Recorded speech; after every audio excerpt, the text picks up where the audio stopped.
Sur 28.3, qui a été créé en 2008, je suis le dirigeant de cette entreprise. En 2008, je suis allé à la Drupa où j'ai rencontré chez Zenfocus Switch.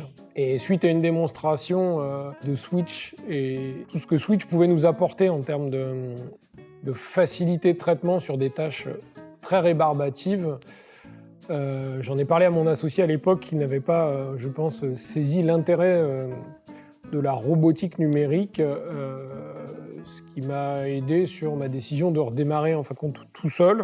Quelques mois plus tard, j'ai redémarré tout seul sur mon cœur de métier qui était le pré-press et la gestion de fichiers. Et mon premier salarié a été Switch. L'intérêt de Switch pour nous, c'est de gérer toutes les entrées de fichiers le plus rapidement possible avec le plus de sérénité possible. Vérification de format, vérification de résolution, et tout ça en un clic. Sur 28.3, nous sommes deux. Nous travaillons de façon artisanale, mais aujourd'hui, nous ne travaillons plus dans les arts graphiques, mais dans l'industrie graphique. Donc, nous nous appuyons sur des outils industriels, à travers des outils d'impression, de découpe qui sont des outils industriels, et aussi à travers Switch. L'intérêt de Switch, c'est de pouvoir distiller. C'est-à-dire que nos clients nous envoient du raisin, et on distille ce raisin et on en fait un vin agréable à boire. Et là, on repart dans l'image de la fluidité, mais c'est vrai que ce sont des logiciels qui nous permettent de gagner énormément en fluidité. Et dans nos métiers, on a beau avoir des imprimantes qui impriment vite, des machines qui découpent vite, s'il n'y a pas de fluidité, ça n'a pas d'intérêt. Nous, on est deux, on a des pics de production qui sont énormes, qu'on arrive à absorber grâce à un logiciel comme Switch, tout simplement. Notre façon de travailler et d'échanger avec nos clients, c'est soit nous avons la possibilité de leur mettre un FTP à disposition, nous créons un FTP par client, ou nous prenons directement sur des FTP de nos clients qui nous ont ouvert des accès.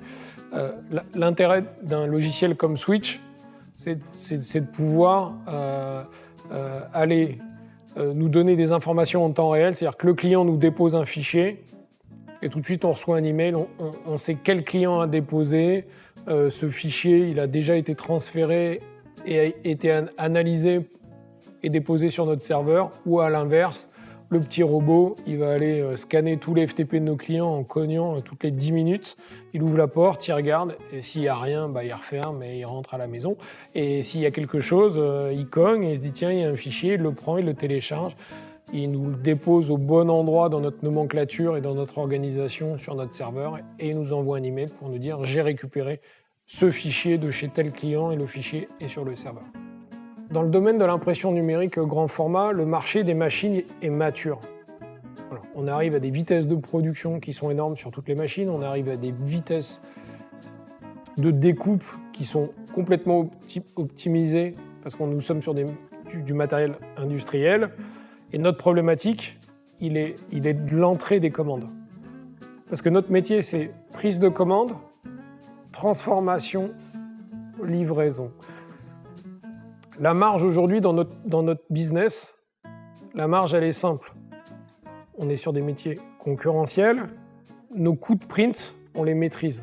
Aujourd'hui, toutes les imprimantes marché ont quasiment toutes les mêmes coûts de print, donc le coût de print on le maîtrise. Par contre, quand on rentre une commande en amont et quand on doit passer 20 minutes à ouvrir un PDF, le vérifier qu'il y ait des images RVB, ce genre de choses, par contre notre marge elle est là. Aujourd'hui, un imprimeur offset va gérer 1000 dossiers à 100 000 exemplaires. Et on sait depuis 30 ans que l'avenir fait qu'on fait de moins en moins de quantité. Et c'est toujours compliqué d'expliquer à mes amis offsetistes que demain, ils vont faire 100 000 dossiers à 1000 exemplaires. Et leur problématique, elle ne sera jamais d'imprimer. Ils imprimeront toujours le même volume de feuilles. Par contre, ils ont 100 000 dossiers à ouvrir.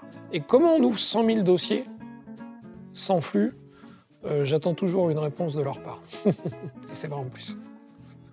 Je fais des Drupa où des fois je croise des amis imprimeurs offset et je leur dis emmenez-moi sur votre voyage pendant une après-midi pour regarder. On ne fait pas le même métier, mais on est dans la même branche. Et ils regardaient les tours machines, 100 000, 100 000, 100 000, ça sert à quoi? Si derrière, tu rentres 3 dossiers et que tu le 100 000, quand tu réimprimes et que plus ta machine elle va vite, moins tu as le droit à l'erreur. Hein. Si j'ai pas Switch et que je suis capable d'imprimer vite, mais que je suis pas capable de traiter correctement mes fichiers, ou que je suis capable de les imprimer vite mais mal, c'est bien, je les imprime vite mais mal et je recommence. Switch, ce qui m'a toujours plu à ma première démo Switch en 2008, c'est cette notion de tout ce que je pense pouvoir faire, je peux le faire. Et ça, c'est extraordinaire. C'est-à-dire que je pense pouvoir faire, prendre des fichiers Illustrator, les ouvrir dans Photoshop, les recadrer, les pivoter, les analyser, les transformer de RVB, CMJN. Je construis mon flux sur un morceau de papier et je peux le faire. Parce que la construction du flux, c'est comme de l'architecture, c'est je mets un coup de crayon et ensuite je construis. Et je pense que dans la vie, comme dans une entreprise, on ne peut pas construire sur du sable. Et je pense que la première brique aujourd'hui dans des domaines où on gère, c'est d'avoir du flux numérique en entrée. Et Switch en l'occurrence, mais c'est d'avoir. On ne peut pas construire sur du sable. Vous pouvez avoir toutes les imprimantes du monde, vous pouvez doubler votre parc d'imprimantes. De toute façon, si en amont, vous avez toujours une problématique de flux, vous aurez toujours une problématique de flux. Une fois que le flux est monté, on n'a jamais rencontré de problématique. C'est une horloge, quoi. Le seul problème qu'on peut rencontrer avec Switch, en fin de compte, c'est de réussir à construire sur le papier le flux qu'on veut construire. C'est ça la problématique, parce que Switch est capable de tout faire. C'est à nous de construire le flux. Et je pense qu'il faut déjà le construire dans sa tête, et ne serait-ce que sur un bout de papier, et ça aide beaucoup. Switch n'a pas de limite. Au niveau construction, et j'adore me faire des nœuds à la tête, mais c'est vrai que Switch n'a aucune limite.